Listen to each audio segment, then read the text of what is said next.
what comes with an S-Corp is you have to file a separate tax return, you have to do payroll, Yep.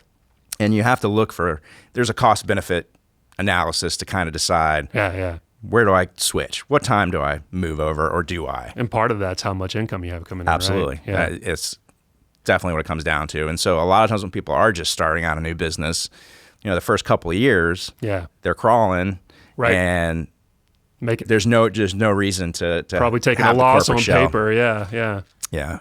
So just explain a little bit more about how that works. So with an LLC, it's a pass-through. You end up paying, you're not taking payroll the same way as you could through an S-Corp. And generally, like, the LLC is very simple. If it's just you, a one-member LLC, then it doesn't even have any filing requirement other than it goes on your personal return as another schedule. Right. So from a tax standpoint, it's kind of a non-entity, which can be nice. Just legal protection, basically. Exactly. You add a partner in there, and it does have a separate filing at that point in time. Right. But then the income or loss from the entity flows down to the individuals, and they pick it up and report the income or loss on their personal tax returns and pay that personal tax rate. And they don't take payroll. They're not supposed to take payroll. Right.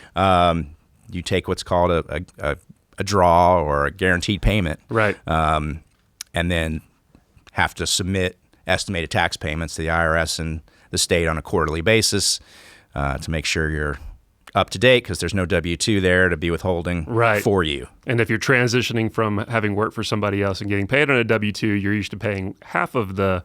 Correct, the FICA. The FICA, but now you're having to pay both sides of it. And it can be an adjustment for someone. Like, they don't realize that by switching to a 1099 type job or working for themselves, there's other things that come along with it. So you definitely have to evaluate it when deciding. Right. It sounds good because you're like, hey, I'm going to be getting paid more because I don't have all this other stuff. But in reality, you may be getting paid more, but you also have to make sure you're putting that money away. Right.